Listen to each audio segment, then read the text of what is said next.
Hey, listen, I got your attention, didn't I? You on Diamond? Yes, you do. Right up, listen, and time to make some notes. I have solo queued for 4 seasons in a row and reached it with stacks many times on other accounts. Again, just so you guys know, no one starts off at diamond level. You start off at lower level. I start off at gold and work my way towards diamond now, and now I'm heading towards mid diamond after 4,000 hours of roughly playing. So you guys can have to understand that if you guys are newer to the game, you ain't gonna just jump in straight into it. It's a bit of a grind, but that's what makes Rainbow Six Siege so fun. How I got into the position where I am now with my playstyle is that I used to watch pro and content creators, and I still do, and I mix little tips and tricks I learned from them, and I mix that into my gameplay. So little spawn angles, little angles to hold on sight, how to position myself, what character to play on certain bomb sites, what to reinforce, etc, etc. It's very important at the start not to get bogged down by your stats. It's really important. I have so many people in my streams and videos ask me, is a 1.2 KD good, etc.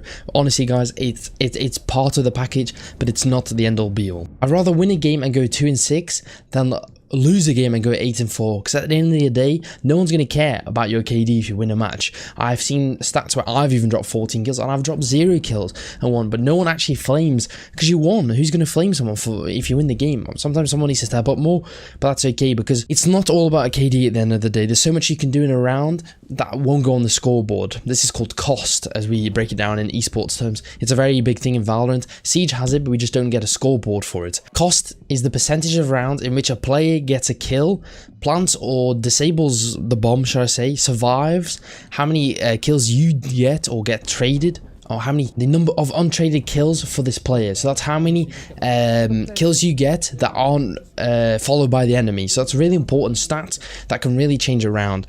And this is never accounted for in Siege, so you won't get more score points for quickly refragging someone. It'll just count as a kill, but those are really important in how a Siege round gets played, and not even a Siege round, any first person shooter, but it's really important in Rainbow Six Siege, but it doesn't get accounted for. So stop stressing about your stats. They're good to follow. I think your headshot percentage is probably the most important stat that you should follow, which you can check on R6 Tracker, those kind of websites. For me, if your headshot percentage is above 40%, you're off to a good start. I think mine's around the 50% mark, which is higher than normal, I think, and that's a really important thing because this is a one-shot headshot kind of game. So if you hit your headshots, you will get more kills, so you can work on that. From now, they've added a practice mode in Rainbow Six Siege, and also terrorist hunt and many other forms of playing the game, just to learn where you're supposed to be aiming and get those headshots, even the recoil headshots that you accidentally get. Those are also really important. Moving to the next segment, where it's all about your mistakes and learning from people that are better than you, and just learning in general. This game is a heavy, rich game with so much information. There's so many different rounds that are won or lost on tiny little details like that don't get scrutinized the same way if you're on a 1v2 or you make a silly whiff, or those kind of things that get flamed so much more by the people you're playing with, etc, etc. So I wouldn't bog down too much on those kind of things. You just sometimes even review your own games if you guys have got the replay system on, to see where you went right and where you went wrong. Sometimes it's also just about timing, where you can just be in the wrong place at the wrong time with timing. When you're aiming on a corridor for about 25 seconds, then you move and then the guy comes around the corner. Those are the kind of things that happens to every single player, no matter how good or how bad you are. That's an okay thing to happen. Now you might be wondering, how do I get from plat to diamond, which is, I think, is the biggest question I get asked all the time, because it's probably the hardest jump in terms of game mechanics and everything else. So I'll break it down into a few categories. It's the people you play with, it's your mindset, and it's the grind, the scary word grind, and it's also your positioning plus map knowledge. Those are the 4 categories I broke down. I'll go through each of them right now. So the people you play with, it's important to put yourself out there. Find teammates. I know there's so many people who come to me and say, I'm solo,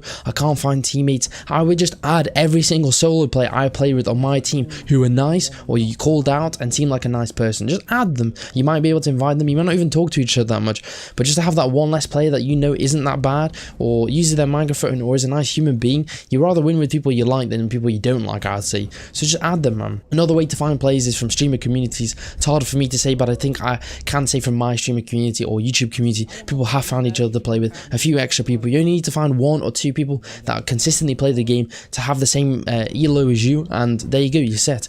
I don't 5-stack myself very often. It's only rarely. I only do it with content creators. I normally only about 3-stack myself. myself. Sometimes I 5-stack with my viewers, but that's kind of different to what I'm talking about. So you don't need to find those 5 players. Not many people have that 5-stack God stack they're all talking about or want to dream of. That just doesn't happen. So I just be nice, add people, send them a message, just be nice, don't poke them too much, just ask them if they want to play, and that'll help. That'll go a long way. Leading into this is using your microphone. I think it's really important for you to use the microphone. I play in games, I'm a streamer, it's a little bit different, but I think I still do the same thing, where if I'm on my own and I'm playing ranked, I will still give call outs. Even if no one else is talking, I will still yellow ping, I will still talk to my teammates, I'll still tell them what to do. I don't care, man. I'm never going to see these players again probably, and if I do, they're the ones that are more being scared than me, because I'm using my microphone and helping, man. I'm not going to talk too much, that's a big thing. Don't talk like all the time, but just give them information.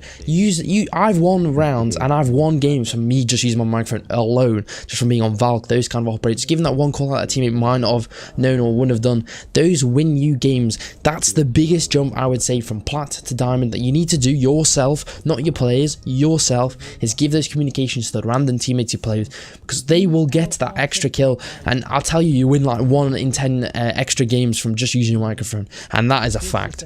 Your mindset is the next thing. You will lose, that's okay. You encourage your team. We all have our bad games. Everyone has their bad games, even the pro players, like you'll see on the Pro League. Sometimes you need to self-evaluate your gameplay. Maybe you need to refrag more, you need to be quicker, or play slower than your last game. See what went wrong, maybe go back to your operators that you are good with. So for me, like my Twitch and my Bandit, if I'm a bad game. If I'm having a bad game, I kind of tend to go back to my Twitch and Bandit, because those are my comfort operators, because you play them so much, you don't have to think about how to play the op. You just focus on the gun play, which is sometimes what you need when you've had a bad game. Don't flame. Try and help, be more helpful next round. You'll be surprised how being nice will actually help you win. I've had games where we were losing 0-3, but the team was still talking and we actually turned it around. And I've had games where we've been 3-0, everyone's been toxic, and we actually lose the game. That does happen. Your mindset is probably one of the most important things in Rainbow Six Siege. Moving on to the scary word grind, which I know a lot of people don't like to think of.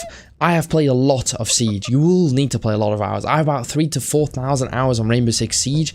I know Diamond players myself. I have over 10,000 hours in this game. Again, I'm not saying you need 10,000 hours to get to Diamond. It's different for every person. Again, that's what I'm talking about. It's just general advice. You'll have to learn and improve over time. You'll learn new angles, different planting spot, different holding sight angles, vertical play, defending default sights differently, holding different angles, using Aruni gates, those kind of things, holding sight differently.